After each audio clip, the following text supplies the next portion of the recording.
Is the CIA an army of individuals who have a license to kill? It's like Murder Incorporated, right?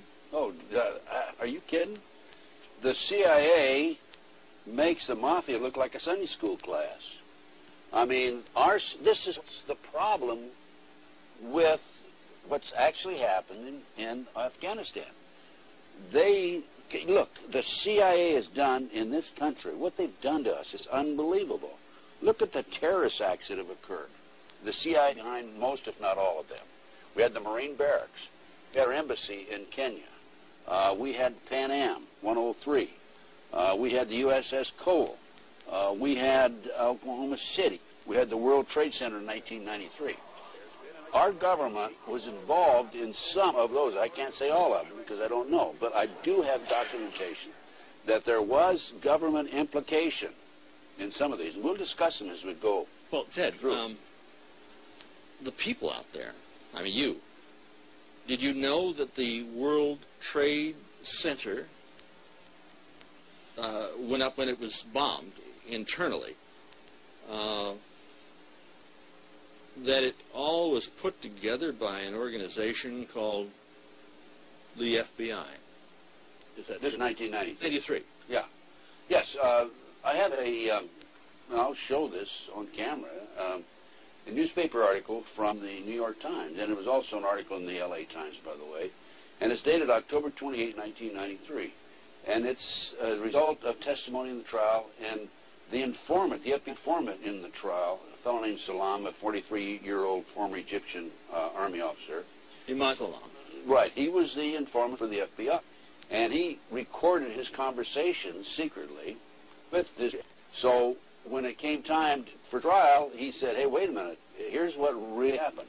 Now, he told the FBI in advance that they were going to bomb it. He was assigned, given the assignment to put the bomb together. And he went to his supervisor, his FBI supervisor, and said, we're going to put a dummy bomb in here, right? And the FBI supervisor said, no, we're going to put a real bomb. Oh, wait a minute.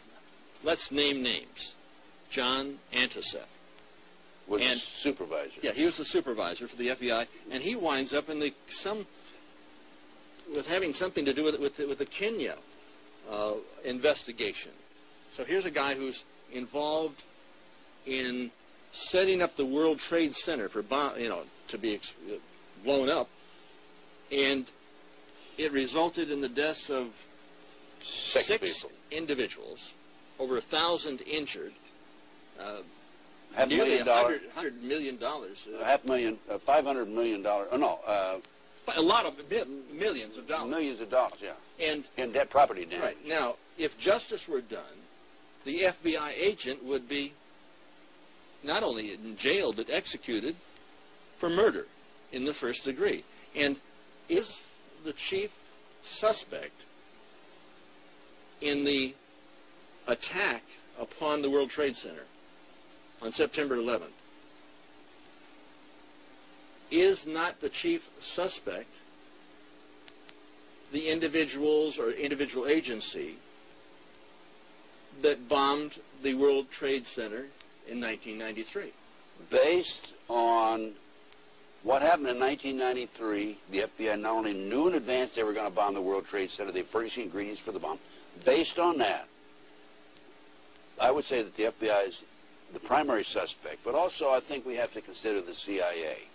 And the reason you have to consider the CIA is because when you skyjack 4 airplanes simultaneously with 19 skyjackers, that is no small operation. That took years to plan, number one, and hundreds of people had to know about it in advance. Now, our government, NSA, was monitoring bin Laden's phone calls in February 1998. Are you going to tell me for 1 minute that we didn't know about this in advance? The CIA had to know about it. The FBI had to know about it. The Mossad had to know about it. Now, MI5, British intelligence, had to know about it. The CIA knows about it. The FBI knows about it. The commander-in-chief, the president, would have to know about it. Of course he does. And that would mean that Bush had prior knowledge, and that would implicate him in reality, if we wanted to face this thing as it really is, in murder in the first degree. Let me explain to the audience what's happened here. Okay, back in the 80s, 1980s, the Department of Justice proposed legislation to fight terrorism. And this legislation took away many of our constitutional rights and civil liberties. One of the authors, a female attorney with the Department of Justice, publicly made this statement. I've got her name on my file someplace, that before this passes, people will have to be killed. Well, so that was the reason, I feel, for the 1993 World Trade Center bombing.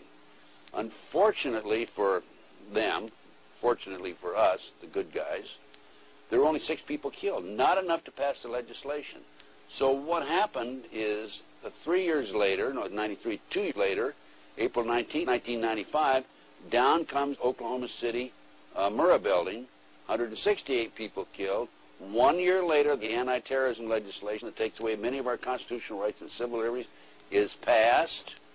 And now with the Twin Towers World Trade Center episode, our Congress is now proposing further restrictions on our constitutional rights and civil liberties. These explosions, these terrorist acts, were an excuse to pass anti-terrorism legislation. And then to implement it. And then yes.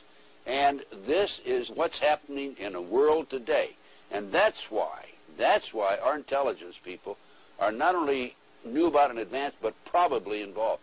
There's no question. You cannot possibly have an operation of this magnitude without our people knowing about it. Now, our government, the FBI... When you say our government, and I got to challenge it. This isn't our government. Well, it's the banksters' government, because they control both political parties. The government knows the what, where, why, and when, and how. And I had a FBI supervisor brag about this to somebody else, and it got back to me, of every patriot and every militia in the United States.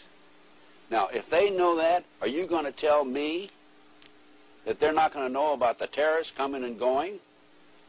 By the way, this operation, based on information that's come out since the attack, the terrorist attack, was planned in England, London, England. The training took place in Afghanistan and in the United States. And these terrorists came in and took pilot training here. And as I said earlier, bin Laden's phone conversations were monitored, according to the press, in February 1998. Are you going to say they didn't monitor them after that? No. Well, wait a minute, no. The NSA employs probably 150,000 people.